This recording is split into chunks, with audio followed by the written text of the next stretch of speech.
Um, she's concentrating mainly. We know that her as the face of the digital squeegee, but I think most people know she's been in screen printing for a while. For those of you who don't know about it, we're going to go over some of her prints and some of her history in screen printing. Welcome, Michelle. I'm glad you can make it. And if you could, I'll give it to you, let you start in on these slides and explain, probably, try to explain what you can on each one of them and what you've shared, what you care to share. That'd be fantastic. Thank you.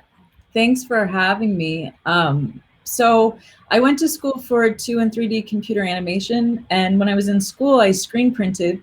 So after college, I took a job in the Pacific Northwest with Latitudes, and I got to work for Laurie Thomas, which was a real highlight of my career, and she really guided me a lot, and it was great to have a female boss for such a long time. And so some of the printing that we did there, we did a lot of branded apparel. This print in this slide I did with my friend Bryce Hyder from Hyder Graphics. He's also in the Pacific Northwest. So this one has 3 colors of discharge with different formaldehyde content, halftone printed.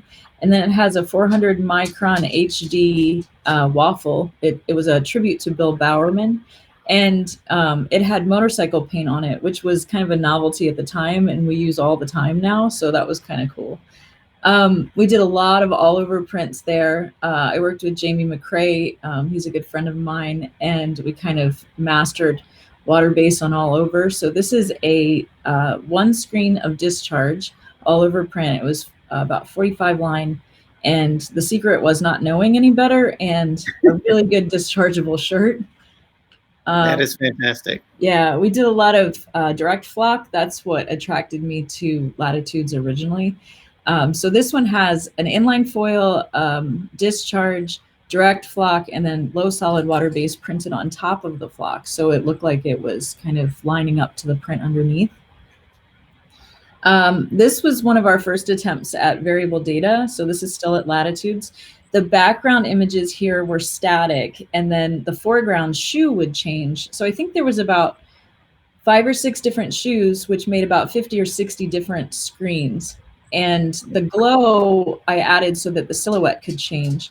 And then we would leave the background screens and just change the foreground screens. So there's some technology now that makes that a lot easier. I was about to say, you probably look back on that print and wish you had that digital squeegee. Oh yeah, no. When the DS came out, Jamie and I called each other immediately about that print. So you had asked me what my favorite t-shirts are, and this is probably one of my favorite. This was a compilation that the Jordan brand made of a bunch of different t-shirts that we had printed. So they made a limited edition run, and they just kind of put all the pieces together. And I think that they're just beautiful. I love this shirt. And then after Latitudes, I did high solid water base training. I worked with Beppe Quaglia, which was a highlight of my career. And I got to travel a lot and teach people and learn things. So this is one of the prints that came from that time. And it had a copper metallic and then a patina applied to the surface. So the image on the left is when we printed it, and the image on the right is about 2 years later after it had changed. And today, which is about 10 years later, it's almost solid black. And I love that it keeps changing over time. And then I worked with Dan Solomon from Poly One. So we printed this at Latitudes, and Dave Gardner as well. And it was a simulated process silicone print, and it was printed wet on wet, about 4 colors wet and then flash, and 4 colors wet. And then it had a color shifting flake in a clear silicone applied to the top. And we printed it on all kinds of different materials. And that was a lot of fun. It was a big learning experience too. And then I went to New Buffalo Shirt Factory in New York, and I got to work for one of my heroes, Dave Gardner. And I've kind of always had that lucky aspect in my career where I got to work for people that I really admire. So we did this print. It was a simulated process puff print. It had 6 colors. Well, I guess it was halftone puff print, and it had 6 colors of puff printed wet on wet. So the darkest colors were printed first, and then it stacked up to the brightest colors. So it became kind of like an etching where the highlights would be the most far out on the print, and you could feel them. Wow. I bet you that felt fantastic. Yeah, it's cool. It's in my office at M&R. So this one was one of the first times that we had done polyester. In fact, it was the first time that we did polyester at New Buffalo. So this one has a 200 mesh blocker on a brushed polyester, and then it had a white underbase, and then it had 12 colors, 12 or 14 colors wet on wet. And it was the first time that we'd printed polyester wet on wet with high solid. We used plastisol separations, and we learned a little bit about what we needed to adjust. But the cool thing about this print was with the halftone blocker, some of the migration created more depth in the polyester print than the original cotton print. I've seen some really cool stuff with, the absence of blocker. And so you're creating even more color. You can double up your colors or triple up your colors by different variations of your underbase. Yeah, it creates really beautiful depth if you get the right t-shirt to work with. And then I did this one at New Buffalo, and this is one of my favorite prints. And it's cool with The Last Dance coming out, and just to see the hype around Michael Jordan recently. But this had an underbase, a highlight white, and then a mid-tone. The mid-tone is a color shifting pearl, so it didn't really have a base under it, so it didn't shift very much. It added a really subtle sparkle, but it added a really nice shift to the mid-tone. And I just love the passion in this print. And I think this is kind of what he shows on his face is how I feel about screen printing sometimes, why I keep doing it. Hey, that's after a great print. You go, yes. Yeah, it's frustration and love. And then this one I did in Honduras, so Gildan factory in Central America. And I did this one again with Dan Solomon from Poly One. This is a silicone water-based print. So this has polyurethane water base underneath, simulated process, and then it has a silicone drip on top, so it feels and looks like an octopus. We did research into how they created prosthetic limbs. So where it touches your skin is silicone, and then the prosthesis was urethane, and they bond them together with medical grade adhesives, or at least they used to. So we kind of mimicked that on the t-shirt. So basically the silicone is glued to the surface of the water base underneath. And we've done this on DS too. Wow. Yeah. That looks fantastic. And then this is so after New Buffalo, between Dave Gardner and Rich Hoffman, Rich offered me an office here at M&R so I could do development. I met and fell in love with the digital squeegee. And this was about 3.5 years ago. So this is the third print that I did on DS, Big Trouble, Little China. This hangs outside of Peter Walsh's office at M&R because he's Big Trouble.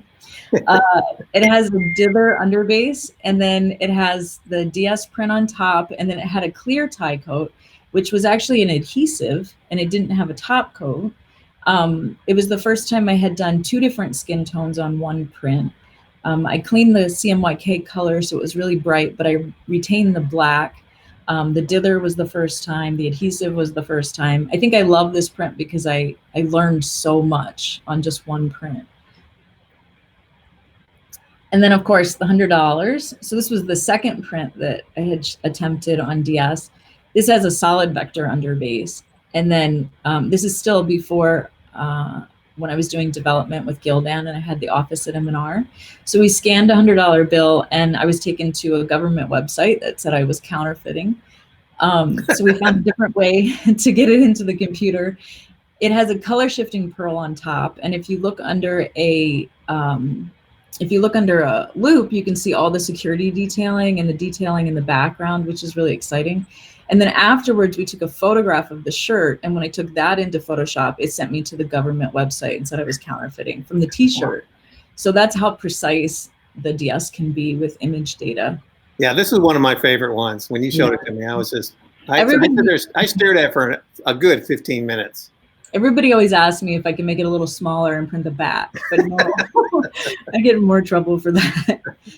And then, so Danny Sweem hired me at M&R about January of last year, and it's been really great to work for him. I really admire him as a leader, and he had confidence and faith in me. So this is one of the prints that we did in Long Beach in January. I got to work with Mike Beckman on this. I've worked with him almost my whole career. He's someone else that I weaseled my way into working with, and I totally admire. And we put a puff underneath. It had white, and then it had a clear catching layer, the DS, and a top coat. And the really cool thing about this print was the puff texture kind of enhanced the fur texture of the lion and made it look even more realistic and really enhanced it through special effects. So I really liked making that one. And to add that, I grabbed, I had them print a couple without the overprint clear, and I did a wash test, and it was very minimal difference. Yeah. And it was a Nike wash. It was amazing how well this stayed true to the color and the feel. We've discovered through a lot of testing and application, the top coat, isn't always necessary. It depends on what your durability test is, and we recommend that you really establish one. We try to use the harshest one on the market, which is generally Nike.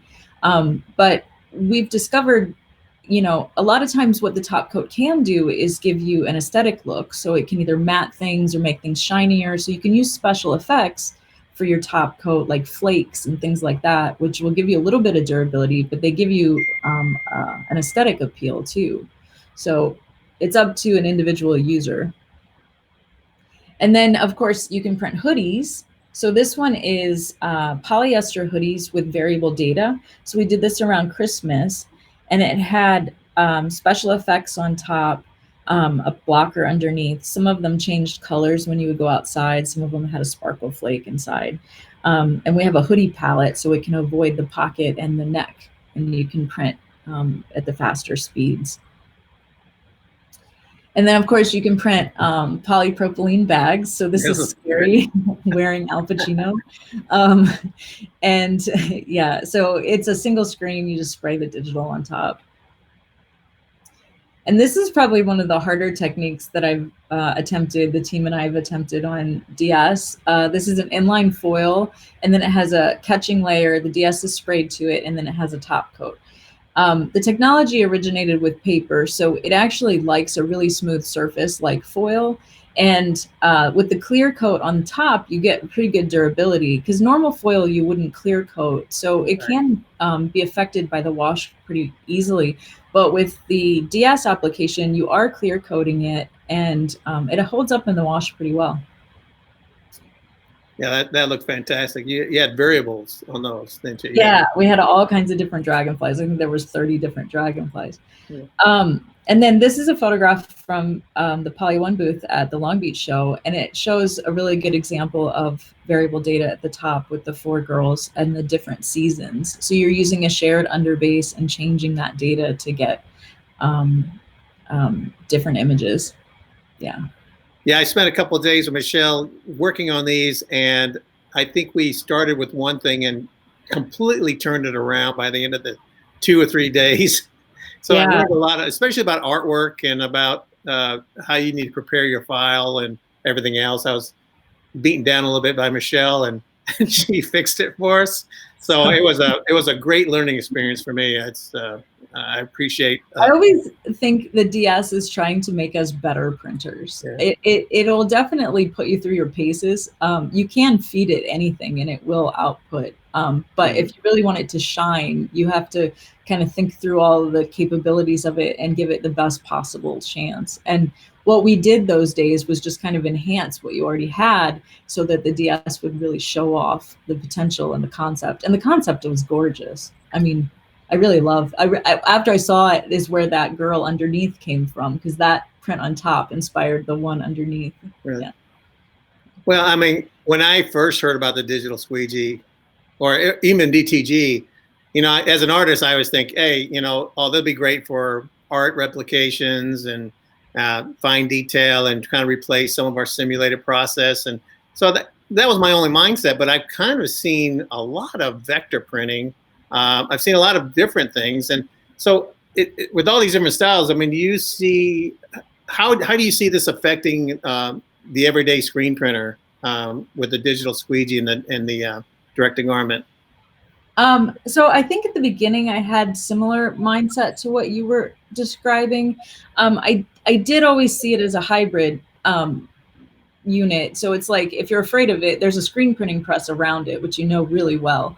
So Right. you kind of have to consider that you can add screens as needed.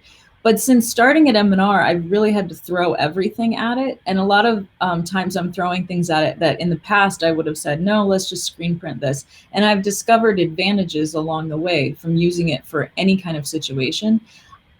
But from day one, as I saw those units and the rise of hybrid, I've envisioned that every screen printing press at some point will have hybrid attached to it in some way. And I think whether or not you use it for every job, you can turn it on and off, but it applies to the jobs that you need it to. It keeps the screen count down. It keeps the setups faster. It keeps you more versatile. It allows you to make new product, more customized, more variable data. So it really just expands your ability as a printer. It's not limiting in any way. Hey, you started answering my next question. What can a digital squeegee do that regular screen printer can't do? Yeah, so I had a couple examples of that. One of the prints that we did at a show was just to show off what might be difficult for another press. So this print has a special effect on top. We did a bunch of variation underneath with the digital, but it would have been difficult in digital just because of the special effect, and also depending on pre-treatment, depending on the equipment, if you have wicking of the underbase with all the fine line details. And then for traditional screen printing, just with all the variations of data. And then we did 7 different special effects. We just took them out and put new ones in. And with the variations of data, there was just probably hundreds of variations that you could offer a customer. Now, you may not produce it that way, but you could also experiment and show that in your development so that your customer is aware of all the potential products. And then you can make quite a few similar samples for your customer with a lot of different variations. Yes, absolutely. And then this is a print that one of our customers had created, and he printed this by scanning denim jeans, and then he laser cut them out and then applied the drop shadow for the artwork. And then there's a puff underneath the stitches. So it became kind of a photoreal applique on a tri-blend shirt. And we absolutely adore this print. I think it's beautiful. That's Sean's, right? This is Sean Kirkpatrick, yeah. Integrities. And so these are kind of things that you can do with DS that is really challenging to do with just flat DTG. It doesn't look as much like DTG. Top coats can help with that, or underbase application of halftone can help with that. And then you get the added advantage of the special effects that you wouldn't get with DTG. And then with screen printing, of course you can achieve things like this, but it's a lot of technical knowledge and screens and setups and, time at press, figuring it all out, where the DS streamlines that for you. Yeah, well, that kind of. Do you have another one to show, or do I need to? No, I think that's the 2 that I had in mind for that. Well, yeah. So well, that goes to my next one. When I first came to see you up in M&R and we were looking at different things, you were showing me a bunch of different treatments. Some of them had that feel, like when you go to Vector, you have a little bit of a feel to it. It's very evident that it's something other than direct screen printing. Yeah. But then there were some that were, very soft, very nice. Can you comment on some of these softer hand techniques that you created with the underbase and all that? So, like I said, we have been trying to achieve Nike durability test results on all of our printing. So we kind of keep that in mind as we do the development. Now, if your durability test is less, you can certainly achieve some other soft hand feels. Discharge works really well with DS. So that's a good starting point if you have familiarity with discharge. It creates a really even surface. It shaves down fibers. It kind of gives you a good fabric surface to start printing on. And then as you kind of proceed from there, higher mesh counts, making really, really good screens is key for DS. So if you can raise your mesh counts and get really soft, fine print level surfaces, then your hand feel gets better. We've been improving over time. In the beginning, it was a lot of ink and it was kind of heavy. And then as it kind of evolved, we've been improving the hand feel, we've been improving the application. So that's the next goal, is to keep improving that and keep making it feel more and more retail. In fact, I really like true hybrid printing. I like to combine together screen and DS. I think that those products look the most retail. So the Nike print behind me, and then I have another one. I don't know what I did with it, but we just added a simulated process black into the digital, and it gives you this true rich black, and it maintains that kind of current retail product look, and it doesn't look as digital. So yeah, that's really where I think hybrid shines. Whenever I go in to see someone with a digital, I see two different mindsets. One would be, oh, I'm going to save as many screens as I can. I'm going to see if I can get this on 1 or 2 screens. Then I see other people say, hey, I paid, for this great machine. I want to make the best possible print. I'm going to do what I can, do whatever I need to do to make this a finished product that I'm proud of. And I think, yeah, 4 or 5 screens, And I think there's a sweet spot between those two things. Like, you should always be aware of process and trying to streamline and minimize your setups and minimize your screens to create good cost efficiency. And then also use the technology to enhance your capability and make you more viable in custom markets and making things that are unique. So there's definitely kind of that sweet spot that you have to find. Yeah. I'm reading some of the questions. It seems like we're covering them, Dan Campbell's asking, he's talking about soft feel, but he says, can you elaborate on an option in a program that makes soft hand adjustments? And he's probably talking about artwork. You're talking about higher, like halftones, things like that. I think we're covering a lot of this. And so, I mean, to answer it a little bit, the RIP software that comes with the DS has a really strong, powerful tools inside. It's really good for color matching and building PMS libraries, or if you're doing lots of multicolor application where you can store and reuse it without having to build it in your design software. But then also on the design software side, you can do the same kinds of adjustments and save the same kinds of libraries. So you have versatility, and you can kind of apply what you already know, use some more streamlined new processes. As far as like soft hand, I would say that's more about screen print application and mesh. I don't think there's an automation for that per se, but at M&R, we're creating a hybrid print exchange. So all of these kind of prints are available for you to kind of study and use when you get the DS, and you can look at the mesh we used and how we printed it and get samples. So you can kind of kick off your learning and get advanced beyond what we're doing even. Well, I want to tell everybody, continue with the questions, even if you missed this and you're watching it after the fact. Go ahead and comment with questions. We'll try to keep up with them and answer all your questions as we go. I'm sure Michelle will be trolling these too, so yeah. Answer anything you need to know.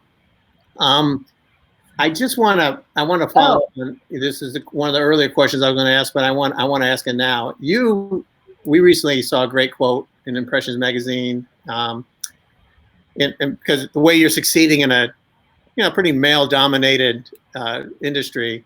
The quote was, if your gender is interfering with you succeeding, it says more about the people you are working for than anything else. So in your career, it seems like you've been pretty supported. You've been, like you said, you're pretty lucky. All the people you mentioned today are great people, and I've made it a point to find and seek out those people that really support me. And if you read that article, the other thing I say is, if someone's not your cheerleader, then move on. It's not worth it. Find the cheerleaders, find the people that support you, and then support them back and do the best job that you can, because that's really where the idea of team building comes from, and the success in printing. And you have to give your time over to the press to be successful. You have to be able to commit to it and be there and be present for it. And the people that you surround yourself with will really support that idea if they believe in it. Well, we appreciate you. I mean, every time we talk about you, or we're going to go see you, we know we're going to learn something. And most people who come to see you, it's the same thing. And you're one of the most willing persons to listen to someone's new idea and think about it and make it better, a lot of times. And we appreciate that. And no such thing as a stupid question to you, because you'll answer every single one of them. We really appreciate that. Thank you. That's really nice. I want to answer Dan's questions. So I'll Okay. take this offline if we're finished. Are we? I don't know where we are with time. It doesn't. You can. Let's see. I can throw it You up there. said, is it really possible to get a soft hand and color accuracy for licensed products? And are there any chances for color variance shifts over longer production runs for color accuracy on licensed product orders? So one of the advantages of the hybrid system is that it minimizes those shifts. So for the licensed apparel brands, they really like it because it standardizes their colors across multiple markets or with multiple vendors across the world. So that's one of the really big driving factors for large brands to use it. But the question about soft hand color accuracy for licensed products, I would say that it's now one of the things is we're getting into color matching development at M&R on DS. Hopefully, when we return from quarantine, we weren't able to acquire all the equipment needed because of the coronavirus and things got delayed. So we've been doing a lot of color matching the last year and a half, but not like an intense deep dive. So we're planning to do that in the immediate future. But I would say, based on the limited experience that I have, the accuracy for soft hand licensed product is about the same as what you're getting with traditional screen printing. So any limitations that you see there is what you're going to see on the DS. Now, of course, you have the CMYK gamut limitation, but you can add screens as needed. But any kind of limitation that you have currently with certain fabrics, you're probably going to have similar limitations with DS. I think it'd be the same limitations you have with fluorescence and things like that, that Yeah. CMYK is not going to quite reach. Now, this one reaches a further or closer to some fluorescence than traditional screen printing, but you still, if you're trying to hit a Pantone fluorescent, something like that, you probably need to add it. Well, and one of the cool things is that you can actually support the screen that you create by printing a similar color underneath. And one of the things that we've been testing, so if I put in an additional screen for a team color gold and I print it and it doesn't match, instead of changing the ink color in the screen, can I change the DS color built underneath to shift the color on top? So these are little quick tricks that you can use the digital, and it takes just minutes versus using the screen, which might take half an hour. That's fantastic. And I love it, especially since we continue to still use screen printing ink. And so we appreciate everything you've done on this. We are looking forward to some great work. We can't wait to get back and do I know. I can't wait to get back. And one thing I said, like one of the things I want to mention is like what I've seen from the day one when I saw Digital Squeegee to now, things continue to change, continue to motion, and we are changing our stuff. Not necessarily we have a product for it, but we're continually working on new stuff. We want new ideas, and we're trying to make everything softer and cleaner and more, I guess, friendly to the ink that comes down on it. And so we're doing our best, and I know it's going to be a continuous. Yeah, it'll be a continuous evolution, and I always recommend to set aside a little bit of time for development and testing with DS, because then you get to experience the evolution and see the improvements. And also through evolution is where you really learn. So you're going to know the most and be the most prepared through that process. But thank you for continuing that evolution. Well, we appreciate it, Michelle, and thank you for joining us today. I really enjoyed it, as always. And I hope that everybody's gotten something out of it, and continue to ask questions. We'll be online looking for and answering what we can. Thanks, guys. See you soon, hopefully.